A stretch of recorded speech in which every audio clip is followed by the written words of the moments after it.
News 18 Kannada ಡಿಜಿಟಲ್ಗೆ ಸ್ವಾಗತ. ನಾನು ಬಸವರಾಜ್ ಅನ್ನಳ್ಳಿ, ಬಳ್ಳಾರಿ ಜಿಲ್ಲಾ ವರದಿಗಾರ.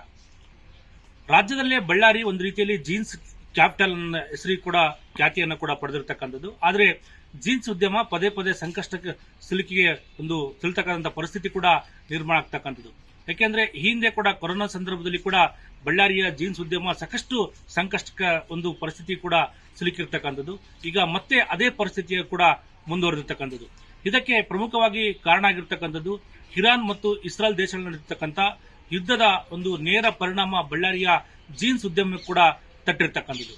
ಯಾಕೆಂದ್ರೆ ಹೇಳಿ ಕೇಳಿ ಅದು ರಂಜಾನ್ ಹಬ್ಬದ ಸಂದರ್ಭದಲ್ಲಿ ಬಳ್ಳಾರಿಯ ಜೀನ್ಸ್ ಅರಬ್ ರಾಷ್ಟ್ರಗಳಿಗೆ ಕೂಡ ಎಕ್ಸ್ಪೋರ್ಟ್ ಆಗ್ತಕ್ಕಂಥದ್ದು. ಅದರಲ್ಲಿ ಕೂಡ ಒಂದು ದುಬೈ ಸೇರಿದಂತೆ ಬೇರೆ ಬೇರೆ ಅರಬ್ ಗಾಲ್ಫ್ ರಾಷ್ಟ್ರಗಳಿಗೆ ಕೂಡ ಇಲ್ಲಿನ ಜೀನ್ಸ್ ಕೂಡ ಎಕ್ಸ್ಪೋರ್ಟ್ ಆಗ್ತಕ್ಕಂಥದ್ದು.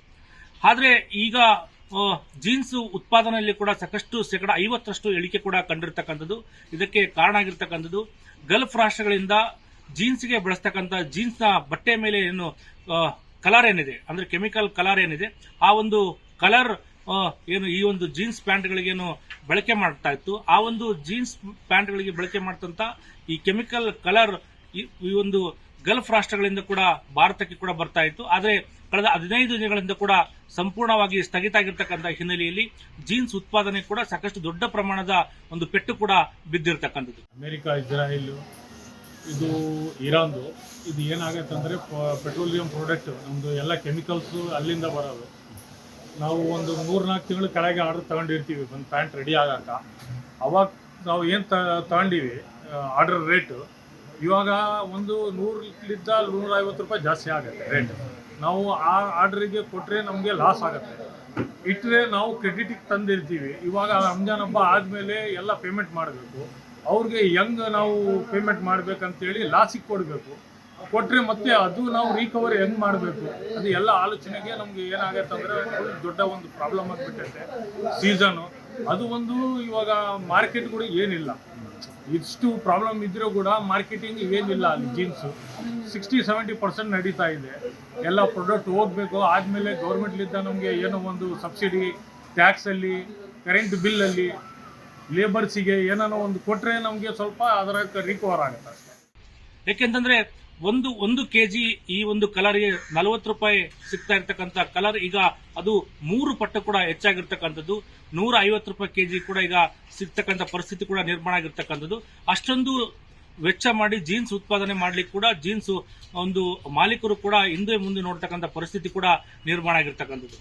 ಯಾಕೆಂತಂದ್ರೆ ಈಗಾಗಲೇ ಅದು ರಂಜಾನ್ ಸಂದರ್ಭದಲ್ಲಿ ಬೇರೆ ಬೇರೆ ರಾಷ್ಟ್ರಗಳಿಗೂ ಕೂಡ ಈಗಾಗಲೇ ಒಂದು ಜೀನ್ಸ್ ಆರ್ಡರ್ಗಳನ್ನು ಕೂಡ ಮಾಡಿರ್ತಕ್ಕಂಥದ್ದು. ಆದರೆ ಇಂತಿಷ್ಟು ಸುಮಾರು 20 ಲಕ್ಷ ಜೀನ್ಸ್ ಪ್ಯಾಂಟ್ಗಳು ಕೂಡ ಬಳ್ಳಾರಿಯಿಂದ ಈ ಸಂದರ್ಭದಲ್ಲಿ ಕೂಡ ಎಕ್ಸ್ಪೋರ್ಟ್ ಕೂಡ ಆಗಬೇಕಾಗಿತ್ತು. ಸರ್, ಜೀನ್ಸ್ ಉದ್ಯಮದಿಂದ ಈ ಕೊಲ್ಲಿ ರಾಷ್ಟ್ರಗಳಲ್ಲಿ ಏನು ಯುದ್ಧ ನಡೀತಾ ಇದೆ, ಇಸ್ರೇಲ್, ಅಮೆರಿಕ ಮತ್ತು ಇರಾನ್ ದೇಶಗಳಲ್ಲಿ ನಮಗೆ ಬೈ ಪ್ರಾಡಕ್ಟ್ ಆದ ಕೆಮಿಕಲ್ಸ್ ರೇಟ್ ಇದಕ್ಕಿದ್ದಂಗೆ ಜಂಪ್ ಆಗಬೇಕು. ಒಂದು ವಾರದಿಂದ ನಮಗೆ ಒಂದು ಪ್ಯಾಂಟ್ ಮೇಕಿಂಗ್ನಲ್ಲಿ ಡೈರೆಕ್ಟಾಗಿ 100 ರೂಪಾಯಿ ವ್ಯತ್ಯಾಸ ಆಗ್ತಾ ಇದೆ. ಇದರಿಂದ ಭಾರಿ ನಷ್ಟ ಆಗಿದೆ. ಯಾಕಂದರೆ ನಾವು ಹಬ್ಬದ ಸೀಸನ್ನಲ್ಲಿ ನಾವು 3-4 ತಿಂಗಳಿಂದ ಆರ್ಡರ್ಸ್ ನಾವು ಬುಕ್ ಮಾಡ್ಕೊಂಡಿರ್ತೀವಿ. 1000 ಪ್ಯಾಂಟು, ಒಬ್ಬೊಬ್ರದ್ದು 2000 ಪ್ಯಾಂಟು, 3000 ಪ್ಯಾಂಟು ಬುಕ್ ಮಾಡ್ಕೊಂಡಿರ್ತೀವಿ. ಈಗ ನಮಗೆ 100 ರೂಪಾಯಿ ಹೈಕ್ ಆಯಿತು. ಈಗ ನಾವು ಅವ್ರಿಗೆ ಕಳ್ಸೋಕ್ಕೂ ಆಗಲ್ಲ, ಬಿಡೋಕ್ಕೂ ಆಗಲ್ಲ. ಆ ಥರ ಪ್ಯಾಂಟಿಂದ ಡೈರೆಕ್ಟಾಗಿ 100 ರೂಪಾಯಿ ಲಾಸ್ ಆಗ್ತಾ ಇದೆ. ಆದರೆ 50% ಕೂಡ ಜೀನ್ಸ್ ಉತ್ಪಾದನೆ ಕೂಡ ಮಾಡಲಿಕ್ಕೆ ಕಷ್ಟಕರವಾದಂತಹ ಪರಿಸ್ಥಿತಿ ಕೂಡ ನಿರ್ಮಾಣ ಆಗಿರ್ತಕ್ಕಂಥದ್ದು.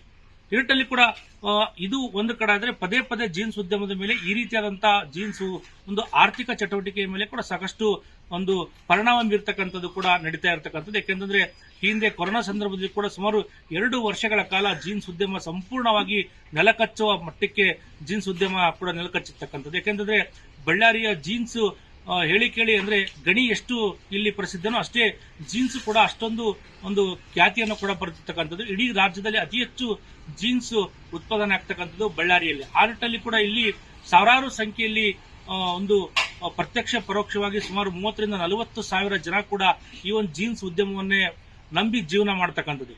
ಅದರ ಜೊತೆಗೆ ಸುಮಾರು 500-600 ಜೀನ್ಸ್ ಯೂನಿಟ್ಗಳು ಕೂಡ ಇರ್ತಕ್ಕಂಥದ್ದು, 100 ಜೀನ್ಸ್ ವಾಷಿಂಗ್ ಯೂನಿಟ್ಗಳು ಕೂಡ ಇರ್ತಕ್ಕಂಥದ್ದು.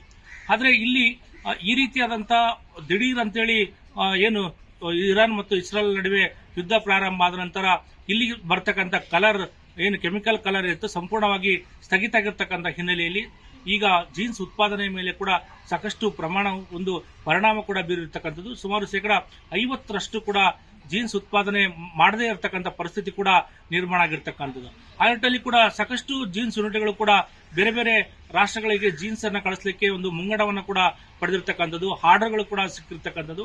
ಅವರಿಗೆ ಜೀನ್ಸ್ ಕಳಿಸದೇ ಇರತಕ್ಕಂಥ ಪರಿಸ್ಥಿತಿ ಕೂಡ ಈಗ ನಿರ್ಮಾಣ ಆಗಿರ್ತಕ್ಕಂಥದ್ದು. ಮತ್ತೊಂದು ಕಡೆ ಜೀನ್ಸ್ ಎಕ್ಸ್ಪೋರ್ಟ್ ಇಲ್ಲದೆ ಕೂಡ ಸಾಕಷ್ಟು ನಷ್ಟವನ್ನು ಕೂಡ ಜೀನ್ಸ್ ಉದ್ಯಮಗಳು ಅನುಭವಿಸಬೇಕಾದಂತಹ ಪರಿಸ್ಥಿತಿ ಕೂಡ ನಿರ್ಮಾಣ ಆಗಿರ್ತಕ್ಕಂಥದ್ದು. ಬಳ್ಳಾರಿಯ ಜೀನ್ಸ್ ಸಾಕಷ್ಟು ಖ್ಯಾತಿಯನ್ನ ಪಡೆದರೂ ಕೂಡ ಈ ರೀತಿಯಾದಂತಹ ಜೀನ್ಸ್ ನ ಉದ್ಯಮಗಳಿಗೆ ಆರ್ಥಿಕ ಒಂದು ಪೆಟ್ಟು ಪದೇ ಪದೇ ಕೂಡ ಬೀಳ್ತಕ್ಕಂಥದ್ದು ಕೂಡ ಇಲ್ಲಿ ನೋಡಬಹುದಾಗಿದೆ. ಈಗ ಮತ್ತೆ ಕೂಡ ಮಧ್ಯಪ್ರಾಚ್ಯ ದೇಶಗಳಲ್ಲಿರ್ತಕ್ಕಂಥದ ಯುದ್ಧದ ಪರಿಣಾಮ ಬಳ್ಳಾರಿಯ ಜೀನ್ಸ್ ಉದ್ಯಮದ ಮೇಲೆ ಕೂಡ ಸಾಕಷ್ಟು ಒಂದು ಪರಿಣಾಮ ಕೂಡ ಬೀರಿರ್ತಕ್ಕಂಥದ್ದು. ಜೀನ್ಸ್ ಉದ್ಯಮ ಮಾಲೀಕರು ಕೂಡ ಸಾಕಷ್ಟು ನಷ್ಟದ ಸುಳಿಗೆ ಸಿಲುಕ್ತಕ್ಕಂಥ ಪರಿಸ್ಥಿತಿ ಕೂಡ ಈಗ ನಿರ್ಮಾಣ ಆಗಿರ್ತಕ್ಕಂಥದ್ದು. ನಿರ್ಭೀತ, ನಿಷ್ಪಕ್ಷಪಾತ, ವಿಶ್ವಾಸಾರ್ಹ ಸುದ್ದಿಗಳಿಗೆ ಮತ್ತೊಂದು ಹೆಸರಾಗಿರೋ ನ್ಯೂಸ್ 18 ಕನ್ನಡ ಈಗ ಆಪ್ನಲ್ಲೂ ಲಭ್ಯ ಇದೆ. ದಯವಿಟ್ಟು ಇಲ್ಲಿರೋ QR ಕೋಡ್ ಅನ್ನ ಸ್ಕ್ಯಾನ್ ಮಾಡಿಕೊಂಡು ಆಪ್ ಡೌನ್ಲೋಡ್ ಮಾಡೋದಕ್ಕೆ ಮರಿಬೇಡಿ. ನಿಮ್ಮ ಬೆಂಬಲ ಹೀಗೆ ಸದಾ ನಮ್ಮೊಂದಿಗಿರಲಿ. ಧನ್ಯವಾದ.